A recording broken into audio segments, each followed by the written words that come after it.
To our English class. Today we will discuss the modal verbs. Modal verbs ఏంటి మనకి already నిన్న నేర్చుకున్నాం. వాటి గురించి ఇప్పుడు ఒక్కో దాని గురించి ఎక్స్ప్లెయిన్ చేస్తా చూడండి. ఓకేనా? మోడల్ వర్బ్స్ ఏమన్నాయి మరి? కెన్, అది పాస్ట్ వర్బ్ ఏమవుతుంది? కుడ్ అవుతుంది. ఓకేనా? ఇప్పుడు కెన్ గురించి తెలుసుకుందాం. కెన్ ఏంటి ఇండికేట్ చేస్తుంది మరి ఇక్కడ? Can capacity, ability, capability.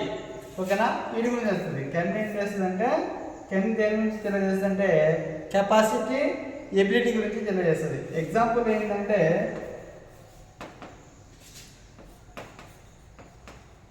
This bottle.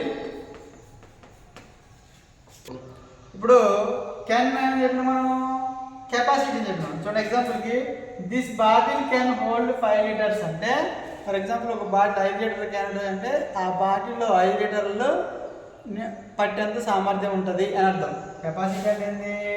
సామర్థ్యం. ఎబిలిటీ అన్నా కానీ సేమ్ మీనింగ్ అయితే కానీ, కాకపోతే దానికి కొద్దిగా లైట్ డిఫరెన్స్ ఉంటుంది. This bottle can hold 5 litres అంటే ఈ బాటిల్లో 5 లీటర్స్ పడతాయని అర్థం. మరి ఎబిలిటీ అంటే ఏంటి? ఐ క్యాన్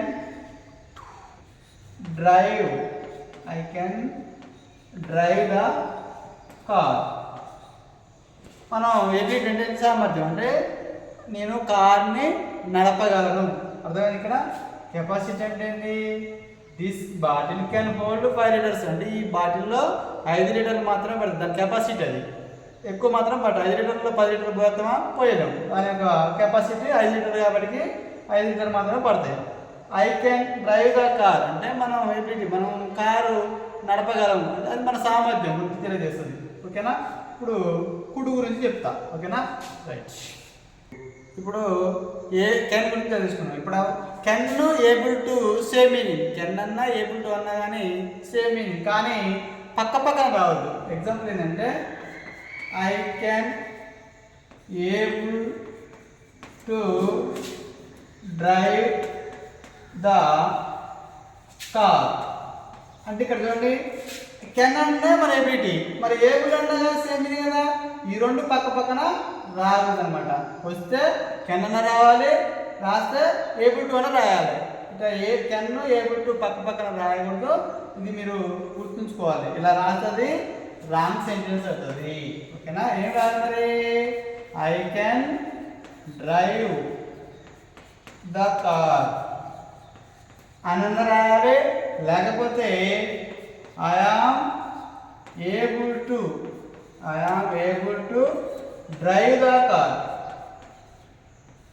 అని ఇలా అని రాయాలి. కానీ కెన్ ఏబుల్ టు పక్క పక్కన ఒక్క సెంటెన్స్లోనే రాయకూడదు. ఓకేనా? రైట్. అలా ఇప్పుడు కుడు గురించి చెప్తా. ఓకేనా? చూద్దాం.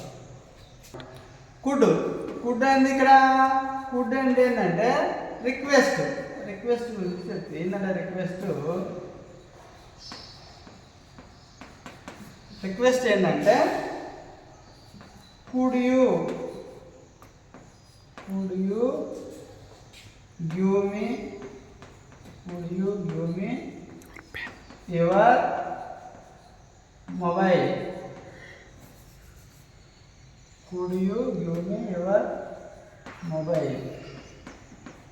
చూసిరా? అంటే ఇక్కడ ఏంటి? Question mark. అంటే could you give me your mobile request అడుగుతున్నాం మనం. పక్కన వాళ్ళు అడగాలంటే ఏం చేయాలి? Could you give me your mobile, please give me your mobile అని చెప్పేసి, can you give me your mobile అంటే ఇవ్వగలవా అని అర్థం. Could you give me your mobile అంటే రిక్వెస్ట్ చేస్తున్నాం. ఇక్కడ అది క్వశ్చన్ మార్క్ అనమాట. ఇక్కడ కెన్కి కుడ్కి కొద్ది డిఫరెన్సే. కుడ్ ఏమో రిక్వెస్ట్ తెలియజేస్తుంది, కెన్ ఏమో ఎబిలిటీ, కెపాసిటీ తెలియజేస్తుంది. ఓకేనా? ఈ వీడియోని మళ్ళీ చూడండి, బాగా అర్థమవుతుంది. తర్వాత మిగతా కొన్ని నేర్చుకుందాం. ఇప్పుడు మనం మే మైట్ గురించి నేర్చుకుందాం. మే అనేది ఏంటి? ఇక్కడ మే అనేది ఏం చేస్తుంది అంటే possibility and permission permission and blessings.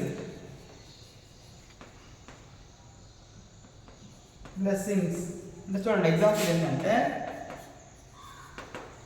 Possibility అన్నాం.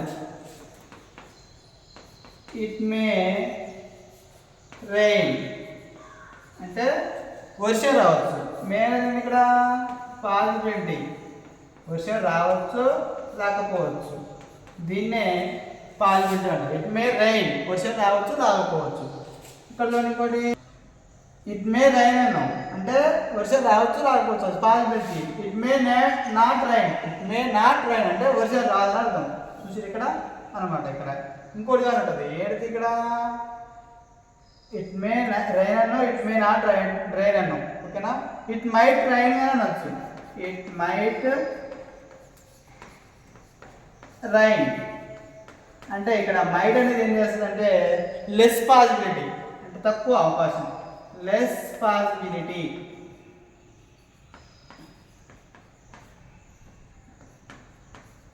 లెస్ పాసిబిలిటీ అంటే మేకి మైట్కి ఏంటంటే ఆడ మే అంటేనేమో కొద్దిగా ఓప్స్ ఎక్కువ 50% ఎక్కువ, మైట్ అంటే 50% బిలో. ఇట్ మే రైన్ వర్షం రావచ్చు రాకపోవచ్చు. ఇట్ మైట్ రైన్ అంటే అసలు రాదని అర్థం, తక్కువ అవకాశాలు. ఓకేనా. ఇప్పుడు మరికొన్ని నేర్చుకుందాం. పాసిబిలిటీ అయిపోయింది. పర్మిషన్ అంటే ఇక్కడ చూడండి, మనం క్లాసుకి వెళ్ళేటప్పుడు may I come in sir, may come in sir or madam. Okay అర్థమైంది. ఇక్కడ మనం క్వశ్చన్ మార్క్. ఇక్కడ మనం క్లాసుకి వెళ్ళేటప్పుడు ఏం చేయాలి, పర్మిషన్ తీసుకోవాలి. ఏమని అడగాలి, may I come in sir or may I come in madam అని ఇక్కడ మనం పర్మిషన్ తీసుకోవాలి. ఇక్కడ మే ఏం చేస్తుంది, పర్మిషన్ని సూచిస్తుంది. ఓకేనా. అలా మరి బ్లెస్సింగ్స్ అన్నాం. బ్లెస్సింగ్స్ ఏముంటాయి మరి, may God bless you, may God bless you, నిన్ను దేవుడు దీవించును గాక. ఇక్కడ మే ఏం చేస్తుంది, బ్లెస్సింగ్స్ అన్నాం మనం. ఈ బ్లెస్సింగ్స్ మనకి సూచిస్తుంది. చూసిగా మే అనేది పాసిబిలిటీ, పర్మిషను, బ్లెస్సింగ్స్. ఫస్ట్ ఏంటి మరి possibility, it may rain, it may అన్నాం. ఇట్ మే రైన్ అంటే వర్షం రాకపోవచ్చు. మైట్ ఏమైంది, మైట్ అనేది less possibility. It might rain అంటే ఏంటి, తక్కువ, వర్షం రావచ్చు వచ్చే అవకాశం తక్కువ అనమాట. ఇక్కడ మరి ఇంకోటి రాసింది ఇక్కడ permission, may come in sir, may come in madam అని చెప్పేసి అంటారు కదా, అది పర్మిషన్.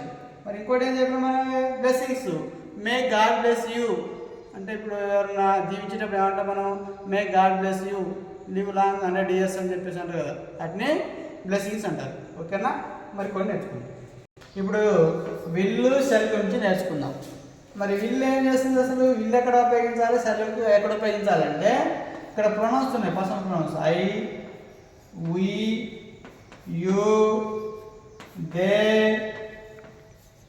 ఈ, సి, ఇట్, ఈ పర్సనల్ ప్రొనౌన్స్. మరి ఐకి వీకి ఏం వాడాలి, షల్ వాడాలి. మరి మిగతా అన్నిటికి ఏం వాడాలి, మరి విల్ వాడాలి. ఓకేనా. చూడండి ఇక్కడ పర్సనల్ ప్రొనౌన్స్ ఏంటి, I, we, you, they, he, she it. I, we, you, they, he, she, it. ఇన్ని పర్సనల్ ప్రొనౌన్స్ అంటారు, లేదా ఇట్నే సబ్జెక్టివ్ ప్రొనౌన్స్ అని అంటారు. ఆల్రెడీ మనం నేర్చుకున్నాం, ఆ వీడియో చూడండి. మనకి ఇక్కడ చూడండి, ఐ, వి ఏం రాస్తాం, షల్ రాస్తాం, మిగతా అన్నిటికి విల్ రాస్తాం. కానీ ఇక్కడ ఎగ్జాంపుల్ ఏంటంటే చూడండి, ఇక్కడ ఎగ్జాంపుల్ ఏంటంటే ఐ విల్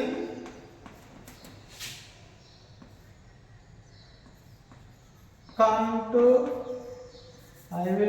టు స్కూల్ అని రాస్తాం.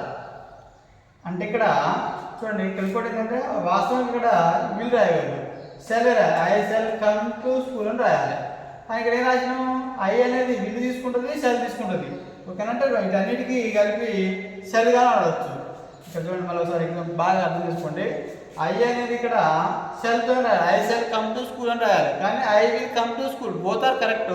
ఇక్కడ ఇలా రాసిన దాన్ని ఏమంటామంటే కంపల్సరీ అంటారు. ఏమంటారు, కంపల్సరీ. అర్థమైనా? అంటే ఇంటర్చేంజ్, ఒకదానికి ఇంకోటి రాసి మరో దానికి ఇంకోటి రాస్తే దాన్ని కంపల్సరీ. ఇక్కడ రాసింది ఏంటి? I shall come to school అని రాయాలి, కానీ ఇక్కడ ఏం రాసినాం? I will come to school రాసినాం, దాన్ని ఇంటర్చేంజ్ అంటాం అనమాట. ఓకేనా? దీన్నే కంపల్సరీ అంటారు.